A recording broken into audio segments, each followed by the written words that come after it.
Hello, dear learner. Welcome to a brand new lesson on effective communication for 21st century workspace. Today's lesson is on the various aspects of writing a business email. Emails are by far the most common method of communication when it comes to internal office correspondence. They have already replaced letters in all but the most formal business situation. Email has been a primary business communication medium for many years, although newer tools such as instant messaging, blogs, microblogs, social networks, and shared workspaces are taking over specialized tasks for which they are better suited. Most commonly, email in the 21st century are used to do tasks that confirm appointments and meetings, request help or action, provide information, etc. In this slide, let us quickly look at the differences between letters and emails. Number 1. Letters can be formal. Number 2. Letters use conventions for opening and closing a letter. Number 3. Letters tend to be longer. And number 4. Letters tend to have a clear paragraph structure. Let us now look and compare these with how emails are. Number 1. Emails tend to be less formal in tone and style than letters. Emails have few standard conventions when compared to letters. Emails are better for brief responses or notices. And finally, while in emails, the paragraphs tend to be much shorter. In today's world, email can be seen as a bit of an old school in comparison to social networks and other technologies, but it is still one of the most important business communication methods. Email allows senders to compose substantial messages in private and on their own schedule, and it allows recipients to read those messages at their leisure. Because emails are often written quickly, sometimes as an immediate response to a request or a query, they can often look like notes with one short sentence, paragraphs, and abbreviations. Before looking at how to write business emails, let us now look at the various components of an email and how to treat them properly. So, the first thing you need to understand is your email inbox. This is an example of an inbox. The inbox is where you will view and manage your emails that you receive. Emails are listed with the name of the sender and the subject matter here. You can see the subject here and the date on which it has been received on the extreme right. The next one we need to understand is a message pane. That is, and this is your message pane. That is when you see the message. When you select an email in the inbox, it will open in the message pane. From here, you can read the messages and choose how to respond to them through a variety of options. You can reply to all, you can forward, you can delete. There are so many reply options if you can see here, right?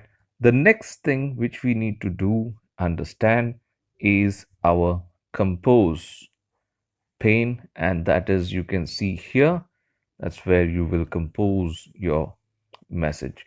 Switch it on. There are many fields here. You can see there are many fields. There is two, that is to the people you are sending, to the person you are sending. Then we have CC and BCC, we'll come to that, and subject line there generated. The to field indicates the recipient's address. You need to type the other person's valid email address here. The subject field here You can see the subject field indicates the purpose of the email. It should be precise and to the point. The email subject line is one of the most important parts of an email message because it helps recipients decide which messages to read and when to read them. To capture your audience's attention, make your subject lines informative and compelling. For example, annual sales report can accurately describe the content of a message. But if you write annual sales report, ups and downs of last year, this is more intriguing. Readers will want to know why some news is more important than the others. Next up, we will see something what we call here is the CC and BCC. CC stands for courtesy copy. It includes those recipient addresses whom we want to keep informed, but not exactly the intended recipient.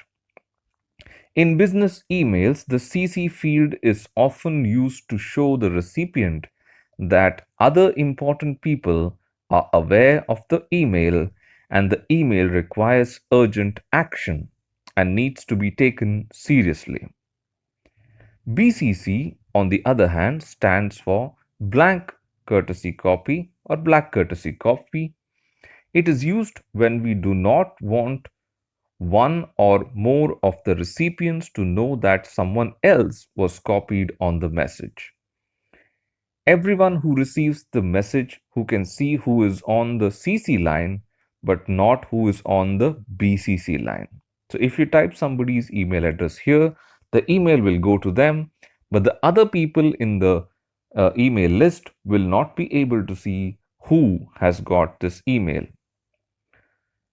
Where do we use CC and BCC? CC, we have already discussed where you use it. When coming to BCC, there can be many scenarios where the BCC field might be used, and the purpose might be a desire to keep the names of the recipients a secret to one another and also protect the privacy of the recipients. The most common application is for sending an email to a long list of people who do not want to be known to each other, such as a mailing list. This protects the privacy of the recipients as they are not able to view each other's email addresses. Now, the next one is what we call greetings, and we have made a thorough understanding of greetings in the later part of this video where we tell you how to start and how to end the greetings.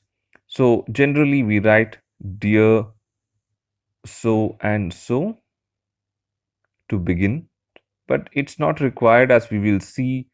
So the next thing which we need to do is text. Type your text in this particular box which is given. Type your text here.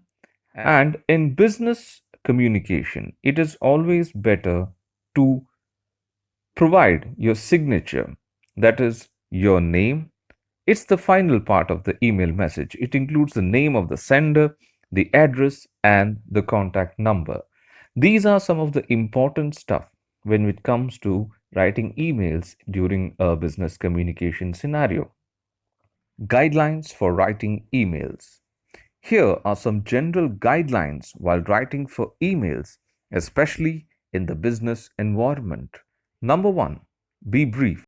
Get straight to the point with your reason for writing. Edit carefully so that your email contains only the most important information. Less important information can be sent in a separate email. Number two, be clear. Use a descriptive subject line that tells your reader what your email is about. If necessary, change the original subject line if it's too vague or if the conversation has moved on to other areas. Number three, don't write your email in dense paragraphs. Shorter paragraphs, even if only one line long, can help your readers to easily scan for information.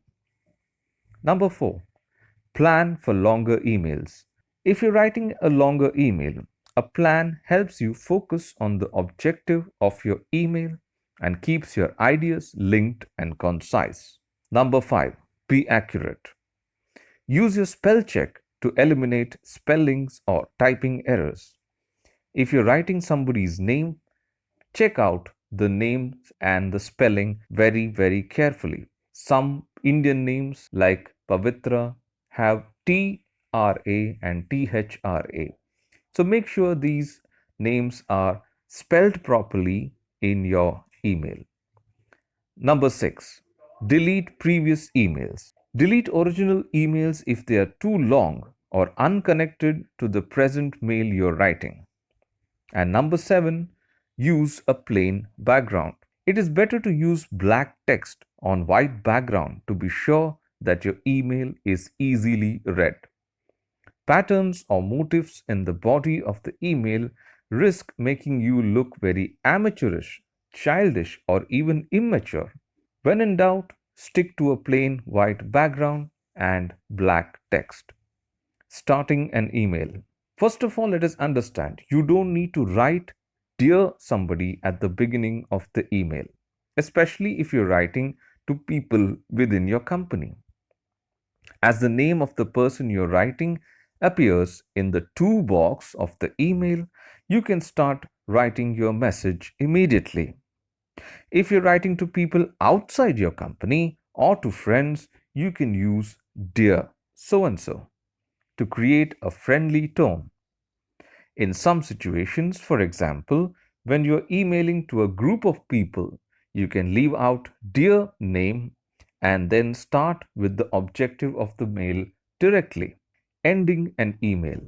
There are various ways of ending your email. If you start with dear name, you can choose one of the endings used in a formal letter. For example, if your email starts with Dear Ashok Kumar, the email can end with best wishes or kind regards. If your email did not start with dear and a name, then you can use any of these endings like best wishes, thank you, thanks and regards, kind regards, yours, cheers, all the best. You can take the pick whichever you want, depending on the situation. Now, it's very important for us before sending a mail to look at certain elements and components. Particularly for important messages, taking a few moments to revise and proofread might save you hours of headache and damage control. The more important the message, the more carefully you need to proof. Also, favor simplicity when it comes to producing your email messages. A clean, easily readable font in black or white background is sufficient for nearly all images. Is sufficient for nearly all email messages. Take advantage of your system's email ability to include a email signature, a small file that automatically includes such terms as your full name, title, company, and contact information at the end of your messages. When you're ready to distribute your message, pause and verify what you're doing before you send click. You make sure you included everyone necessary and not anyone else. Don't click reply all when you mean to reply only to one person. The difference could be embarrassing or even career threatening. Don't include people in CC or BCC unless you know how to use these features. And finally, be aware that many companies now have formal email company policies that specify how employees can use email, including restrictions against using company email service for personal messages and sending material that might be deemed objectionable. In addition, many employers now monitor email either automatically with software programmed to look for sensitive content or manually via security staff actually reading selected email messages. Finally, be sure that you respect the chain of command in the company you are working for. In many companies, any employee can email any other employee because the email addresses are provided in the central repository in most cases. But simply because you can doesn't mean that you should. You can also mail your president and CEO of the company, but take care that you don't abuse this freedom. So that's it about email writing and email writing etiquette. Once again, let me reiterate that we have not scratched even 5% of what is required. So that is why we have included reading materials with this video so that we can cover as many aspects of email writing as possible. Thanks for watching this video today. We hope you have a happy learning.